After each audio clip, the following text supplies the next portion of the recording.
Good morning बच्चों। आज हम आपका जो तीसरा अध्याय है जिसका टॉपिक है आरंभिक नगर के बारे में अध्ययन करेंगे। तो इसमें शुरुआत में एक कहानी दे रखी है। उस कहानी के बाद में आप देखें, आप इस कहानी का अध्ययन कर लेना।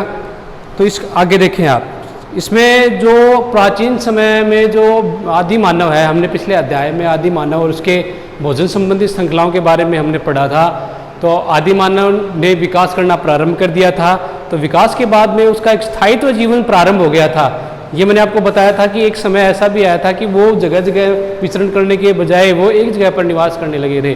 तो ज़्यादातर जो सभ्यताएं हैं या जहाँ निवास है वो नदियों के किनारे पर होने लगा, क्योंकि एक मानव की जो आवश्यकता है वो अगर कृषि है तो कृषि भी पानी के से ही होगी। और जो जानवरों को जो पालते हैं वो भी मतलब जहाँ पर घास के मैदान होंगे उनको खाकर ही उनको पैदा मतलब आगे उस चीज़ को बढ़ाया जा सकता है। तो पशुपालन जो कृषि है वो सब नदियों के किनारे विकसित ज़्यादा हुई थी। तो यहाँ पर जो आरंभिक काल है जो दिया हुआ है, इसमें आरंभिक जो नगर हैं वो सभ्यताओं में विकसित हुए थे। और हम यहाँ पर अपने भारत और भारत के आसपास की जो सभ्यताएं हैं उनके बारे में अध्ययन करेंगे। तो इसमें अध्याय में आप देखेंगे एक मैप दिया हुआ है। उस मैप में जो भारत के जो सीमावर्ती जो इलाका है, जो पंजाब का है, हरियाणा का है और राजस्थान का है, वहाँ पर मतलब जो नदियाँ बहती हैं जैसे कि झेलम है, चेनाब है, रावी है और व्यास है। तो व्यास जो नदी है उसके किनारे पर एक सभ्यता का विकास हुआ है जिसका नाम है हड़प्पा सभ्यता। फिर इसका जो आगे जो चलकर ये जो नदी बनती है जिसे हम सिंधु नदी बोलते हैं, सिंधु नदी, तो ये सिंधु सरस्वती सभ्यता कहलाई है। हड़प्पा सिंधु नदी के किनारे, तो ये सिंधु सरस्वती सभ्यता है। इनके प्रकार हैं अलग अलग, जैसे कि हड़प्पा आ गया, सिंधु नदी पर मोहनजोदड़ो आ गया,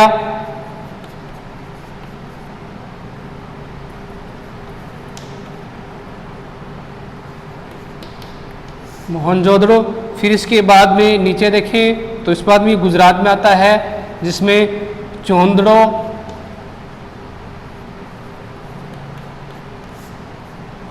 फिर गुजरात का जो बाकी का गुजरात का एरिया है तो उसमें आप देखेंगे तो उसमें भी अलग अलग मतलब नाम है, जैसे कि धोलावीरा।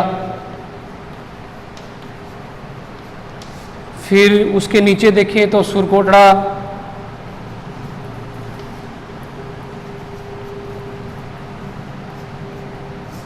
और राजस्थान में देखें तो राखी खड़ी है,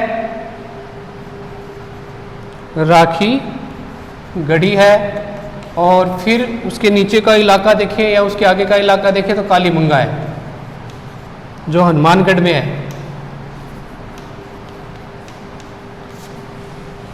तो ये जो प्रमुख हैं सभ्यताएं ये सिंधु सरस्वती सभ्यताओं के अंदर ही आते हैं। अब यहाँ पर हम सबसे पहले जो हड़प्पा कालीन जो कहानियां हैं उसके बारे में अध्ययन करेंगे। तो 150 वर्ष पहले जब भारत में रेल का विकास हुआ था, रेल लाइनें बिछ रही थी, कौन से इलाके में? जो पंजाब इलाका है, ये पंजाब इलाका है। पंजाब इलाके में जब रेल लाइनें का विकास हो रहा था तो उस समय क्या खुदाई हुई, तो खुदाई के अंदर श्रमिकों को नई प्रकार की ईंटें मिली जो उस समय जो चल रही थी उन ईंटों से थोड़ी अलग थी। तो उनको वो ईंटें अच्छी लगी, तो जिसके कारण क्या वो ईंटों को वहाँ से वो ले जाने लगे। फिर बाद में क्या पुरातत्व विभाग ने उसकी खुदाई की तो वहाँ पर एक सभ्यता सामने आई। जो सभ्यता है वो है हड़प्पा सभ्यता कहलाती है, जो प्राचीन सभ्यताएं हैं। अब देखो इसके बारे में आगे इसमें किताब में देखिए, पेज नंबर आप 24 निकालें।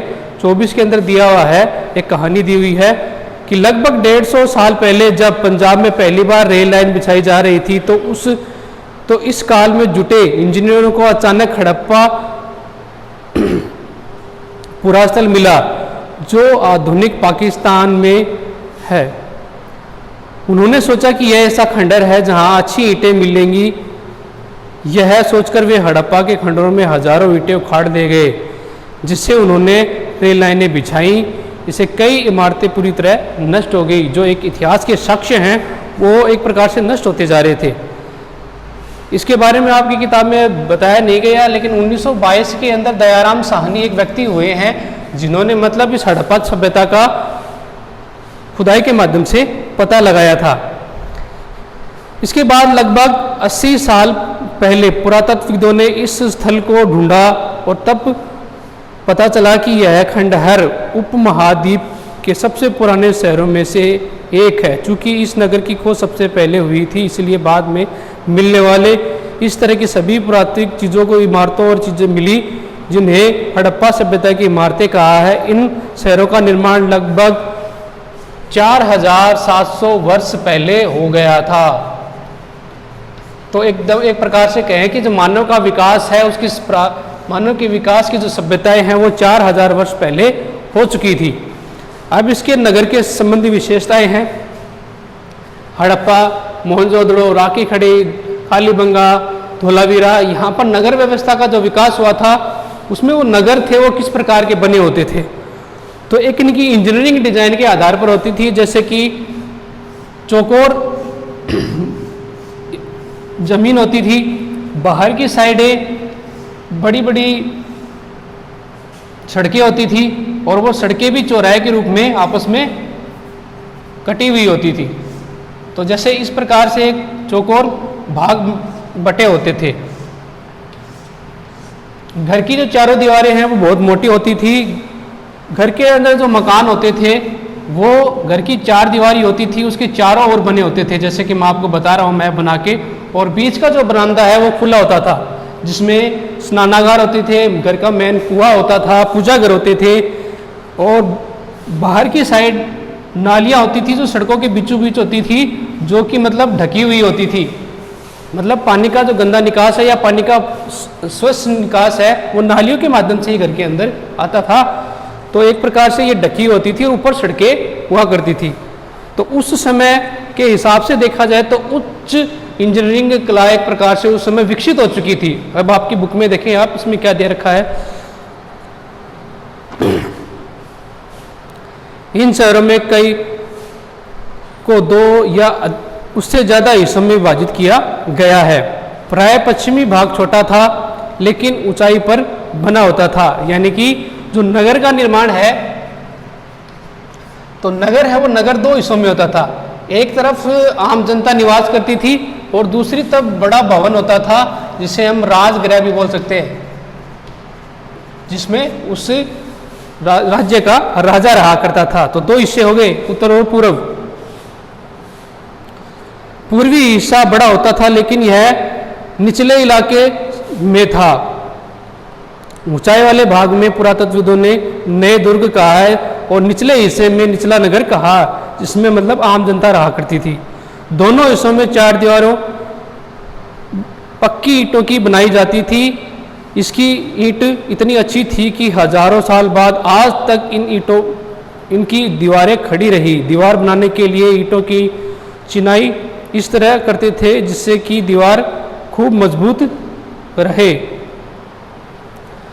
कुछ नगरों के नगर दुर्ग में कुछ खास इमारतें बनाई गई थी। मिसाल के तौर पर मोहनजोदड़ो में खास तालाब बनवाया गया था, जो आप पेज नंबर 26 के ऊपर देख सकते हैं। एक भी महास्नानागार या तालाब के रूप में आप देख सकते हैं,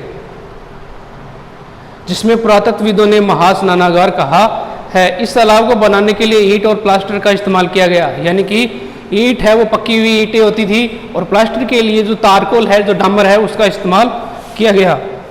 इस सरोवर के 2 तरफ से उतने ही सीढ़ियां बनाई गई। यानी कि कहने का मतलब है जो ये तालाब बनाया गया था वो चौकोर था, चारों ओर मोटी मोटी ईंटों से इसकी दीवारें बनाई गई थी इस प्रकार से। और ये मोटी दीवारें थी, यहाँ पर मतलब सीढ़ियाँ बनी होती थी, उसके सामने सीढ़ियाँ बनी होती थी, बाकी मोटी मोटी दीवारें होती थी। और प्लास्टर जो होता था वो तारकोल का होता था। इस प्रकार आप इसका अध्ययन कर लें। फिर ये जो आगे की सभ्यताएं हैं जैसे कि कालीबंगा है, धोलावीरा, तो हड़प्पा से ही ये विकसित होकर अन्य क्षेत्रों में पहुंची है। ये बाकी का जो अगला पॉइंट है मैं आपको नेक्स्ट क्लास में जैसे कि भवन और नाली और सड़कें का निर्माण किस प्रकार से होता था उस सभ्यताओं के अंदर, उसके बारे में अध्ययन करेंगे। आज मैंने जो आपको बताया उसका अध्ययन अच्छी तरह से करें। धन्यवाद।